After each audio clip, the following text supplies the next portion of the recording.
are in Parliament Square and we are going to the annual Historic Houses conference, but it's a rather special conference for us. Well, it's the AGM. We filmed this before on our YouTube channel, but we're going to be on stage again, aren't we? Or you're going to be on stage for the first time. Well, I've been on a couple of times. You are the star, Julie, so I'm sorry to be stealing your thunder today. No, it's very exciting. It is both of us, and in fact, it's not just both of us, it is all of you. Yeah. Because today we have heard that we are being given the inaugural award, the very first award for digital diversification, which means YouTube and all the wonderful things that have sprung from that.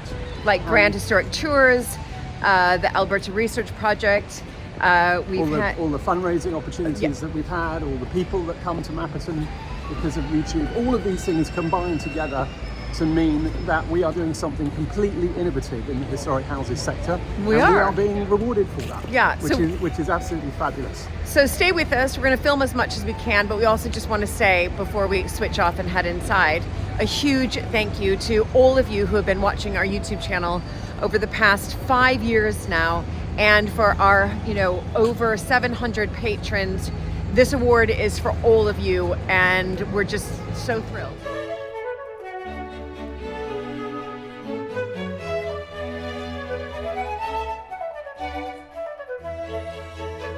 You guys know that I have always been fascinated by objects that really stand the test of time, like things that have been crafted with care, and most importantly, that carry this real sense of history and connection. It's so important to me. And that's exactly what drew me to Holzkern.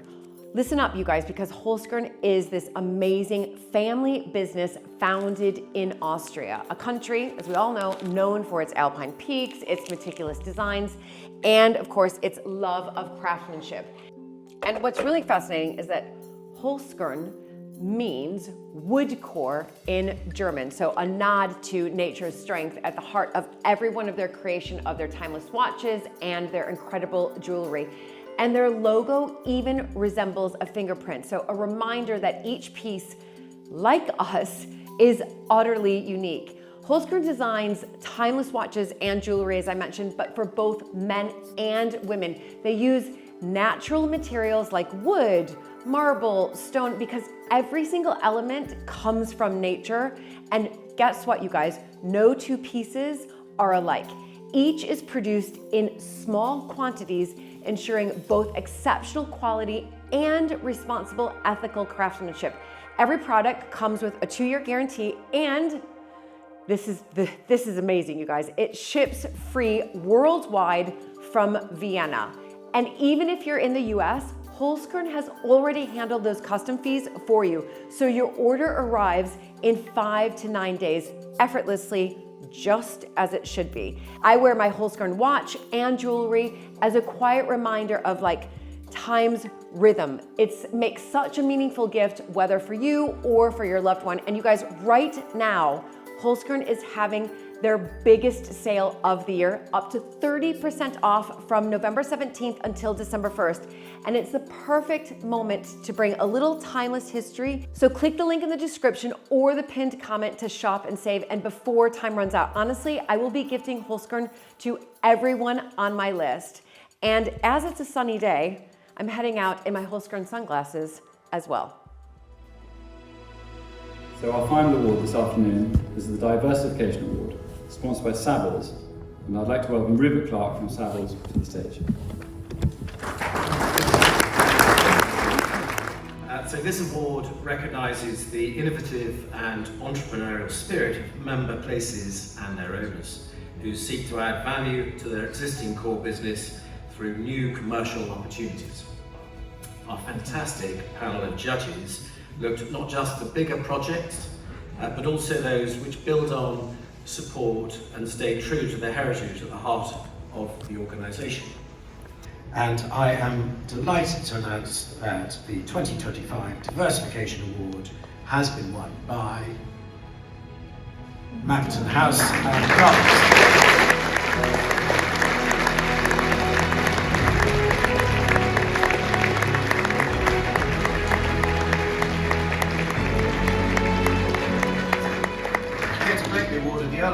some sandwich. Luke and Julie Montague.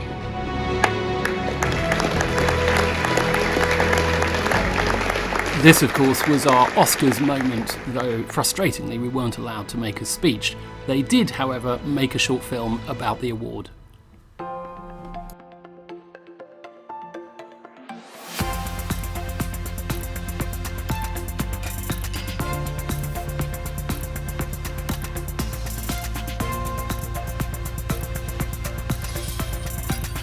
We've won this diversification award because of the YouTube channel that we started over the pandemic. We lost all visitor income and we thought, what are we going to do? And we said, let's trial YouTube and do some tours every Tuesday at 4 o'clock with Luke's parents, me as the presenter, Luke behind the camera, and a child as a sound recordist.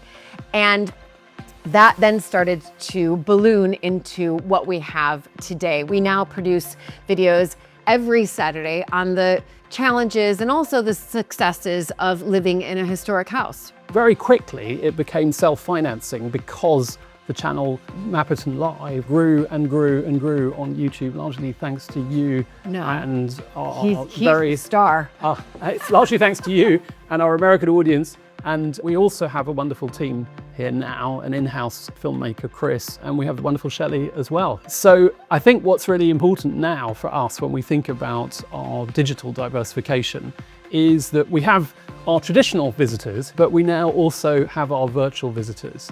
Where we see YouTube is as our marketing department for our virtual visitors. We've now got, 185,000 subscribers. But on top of that, some of them become what we call super fans and they joined our subscription platform. That is now a sizable source of income for the estate. So the thing that's really surprised us is all of the other opportunities that have come out of this. It's not just YouTube, it's everything that flows from that. So we also have some of those people coming to stay at Mapperton. Some of them are on their third visit, which is extraordinary.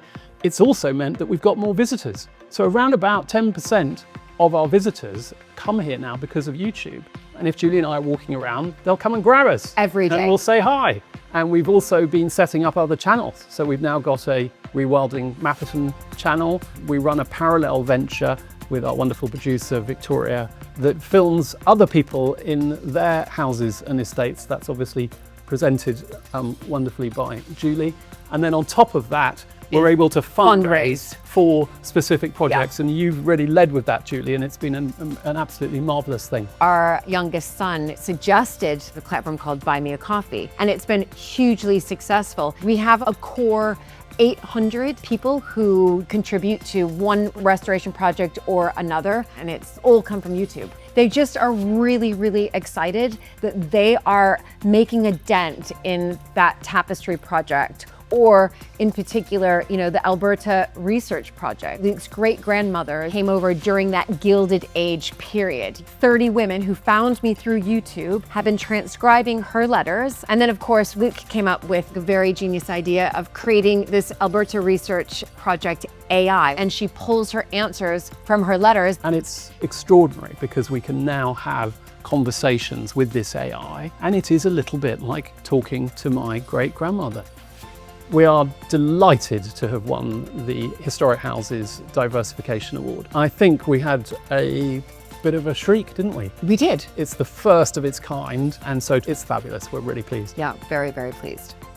We're going to carry on. We've got other ideas for things that we want to do, and I think every house and estate can think of doing these things in their own way that can benefit from the exposure that you get on YouTube. I think what's really exciting is that we are showing that you can now start to think of diversification beyond your physical assets.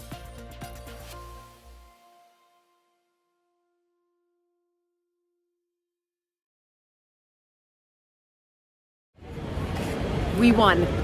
Are we over the moon, or are we over the moon?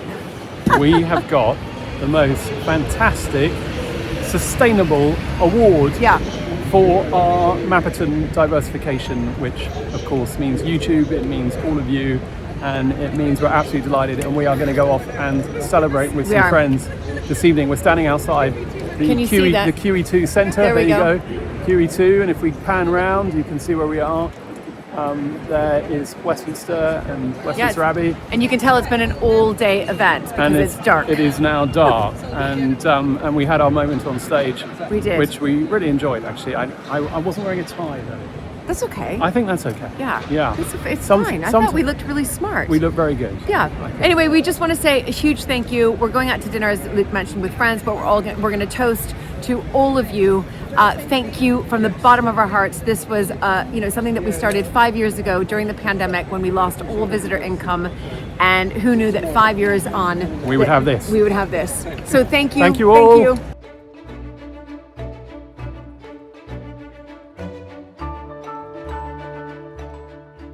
Welcome to the pergola here in the formal part of the Italianate Gardens. And you guys, this has been a huge project.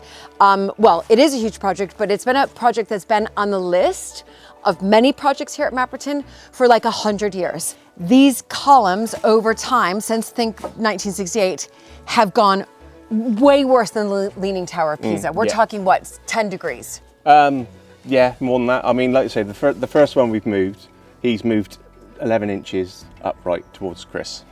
Right. So he's moved that far to get it upright. Okay, that far to get it upright. Yep. And how many columns do we have to do? Well, the problem is we don't know where to stop, you know what I mean? Because obviously when you straighten one, the one next to it looks just as bad. So we're attacking the six that we think, but we might end up doing... You gotta do that one. Look at me. Well, that one wasn't so bad as what we thought. I was like, oh my gosh. So we might just do a little bit to these two as well, because then when we put the whole new frame on top, it's all upright, it's all level. It got to the point that it was becoming a bit... Yeah, I mean, to the point where gravity was going to really affect everything. It could have come down. You're saying you're going to take all this down? Yeah, basically we've got it supported at the moment, so we can keep all the green and foliage above, you know what I mean? If not, we'll be working in it. Right. And then the plan is to put new stretchers, heavier 8x3, sorry, along here and here, replicating everything again, and then running the 4x2s across, and then dissecting all the old wood out. And then obviously this whole square here, that would be all new timber.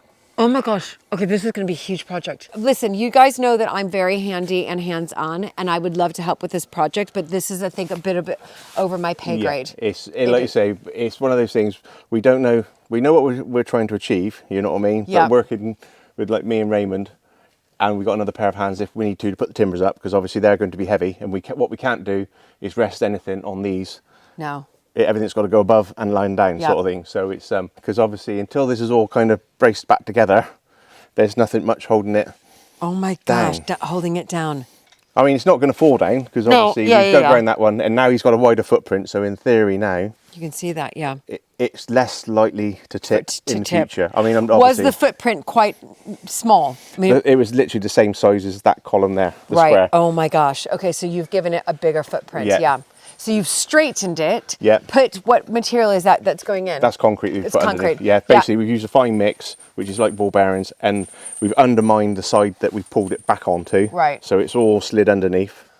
We've drilled some iron bars into the bottom to hold the concrete, so it's all as one. So if it does move, which it will kind of over the years, it will all move as one. As one. So it's basically like a big footprint. Basically, we're just doubling it up. We will be documenting this from beginning to end, but wow. So well done, Darren. And that was the first one we did. Yeah. And that was the least lean of the four. Oh. And this is the next one. That was a pretty bad one, wasn't it? And this is the worst one out of these four. Out of all, yeah. We've got other things not happening, but obviously what we want to do is we want to upright it, concrete it in the same time we move it. Okay. Because obviously we don't want it kind of just hanging in the wind. Yeah, I hear you. Oh my gosh, look at this. Wow. You've done it, and then you're just going to cover it back up with some medlars. That'll go back to paving, which is to your right-hand side. This is the type of projects that we have here at Mapperton. They are never ending, and I just want to say a huge thank you to our patrons who help support all of these projects that you see here on our channel. So thank you so much to all of our patrons. Anyway, okay, thanks, Darren. We'll be tracking it all, everybody, so stay tuned.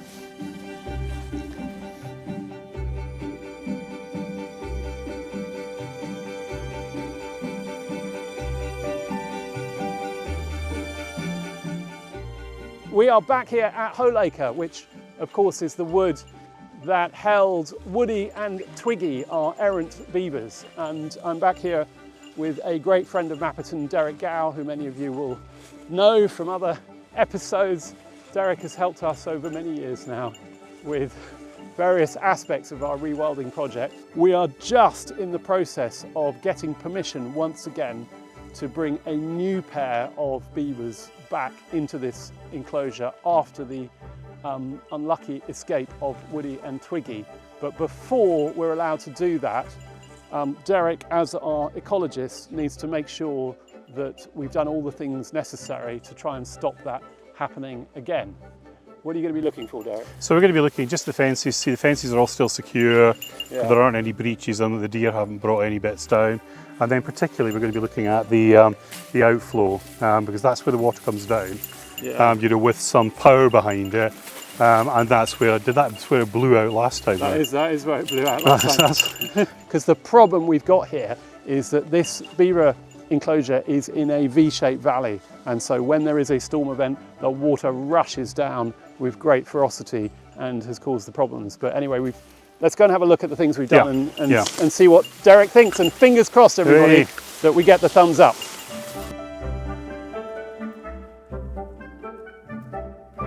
So Derek, one of the things that you suggested to us last time was to try and create some leaky dams, some sort of beaver analog dams, so that we slow the flow as it comes down. And so we've done that in 2 or 3 different areas. You can see there's one further up there.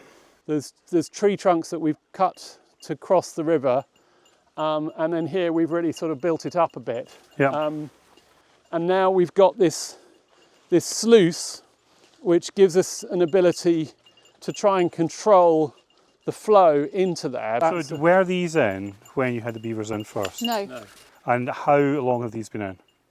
I think since about April, May time. Right, so they've stood the rain So, without much alteration at and all. they've having been in here earlier this week and previously, they've really sort of taken the force out of the water coming downstream. Yeah, that's absolutely what they'll do. So actually you can see behind that even now, see the aggregation of leaves and things.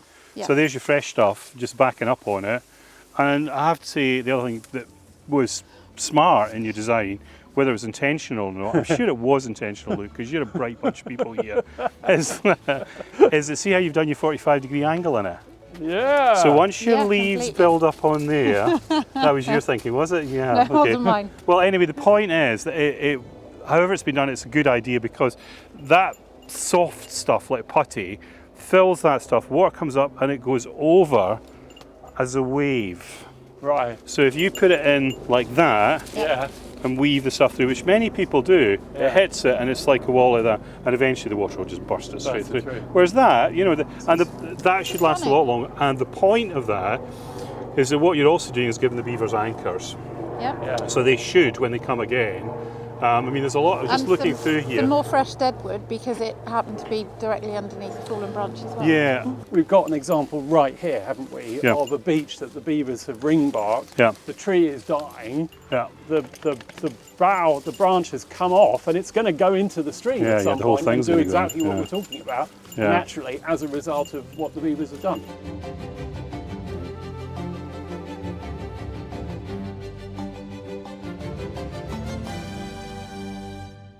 This was the pond. I don't know if you remember how it was, but when we released the beavers, there wasn't much more water than there is now. But they built up this bank, and it became the water covered the whole area, and the lodge was somewhere in the back there. And then we had the storm event, and the whole bank burst. We lost all the water. So the big bit of engineering that we would much rather the beavers had done has been a team of volunteers building this bank back up, so that at least at the time of their release, there's enough water for them to feel safe. And that's more than enough water. But here we've got about that in here. What you want to do that, Willow, is bring it along here, just chuck it over all this. Yeah. Even if you cover the water, all you want is enough for Rasheen & Co to slide the beavers into it. Yep. And then basically they can sort themselves out. The void is there. I mean, even underneath there, under the bramble and stuff there, they'll go and lie in there. So basically, you've covered the whole thing with willows. So they have to go in, think about it, mosey round. So they will do something you can't.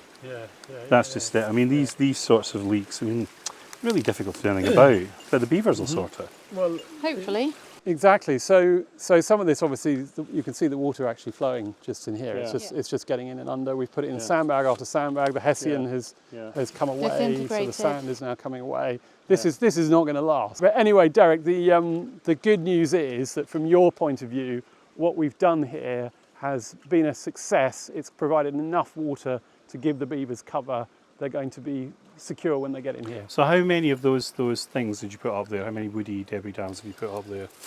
We probably constructed ourselves 2. Right. And then at the beginning of the year we had quite a few storms and our trees just fell like matchsticks. So Right. they were sort of strategically chainsawed up to then Go fall in into as well. the stream. Right, okay. I think you'll find that if that stood that rain that we've had in the last wee while, Yeah. because that must have been a bit frisky, I think you'll find that those in their own right will start to break the water. Now, if the beavers do dam on them, then that will break the water even more. And so what the impact of that slowing should mean that this is a much more tenable prospect than the whole thing just coming horsing down and hitting one beaver dam. No problem. Well, we know that when they were here, when Woody and Twiggy were here last time, they had full control of this site. They built up the dam on this side. Yeah. It was deep water. They were comfortable in their lodge. For whatever reason, they saw an opportunity once the grill was broken, and they took it. But there was nothing wrong with their habitat. There was no shortage of food. There was no. No, so I mean, and the beavers were in good nick. So I mean, at the end of the day, you know, everything you see. I mean, the watercress is food. The you know, all the greater all the pendulous sedge you see is food. The horsetails are food. The bits of bramble are food. And what will happen is, as the big trees come down, it will then switch to more of this kind of vegetation and more small trees. So they just have a different kind of food.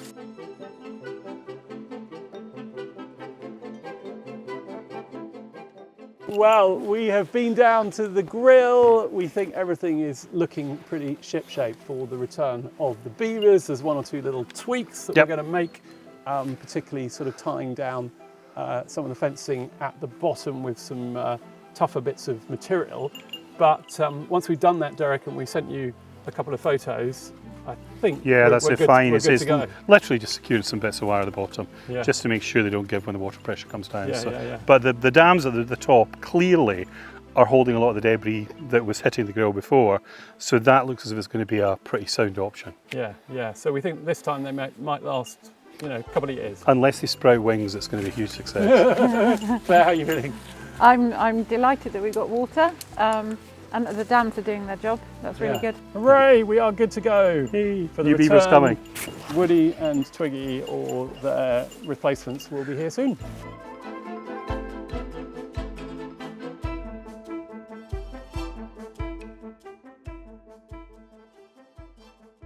Hey everybody, we'd love you to come and stay at Mapperton with Luke and me. Do check it out, grandhistorictours.com.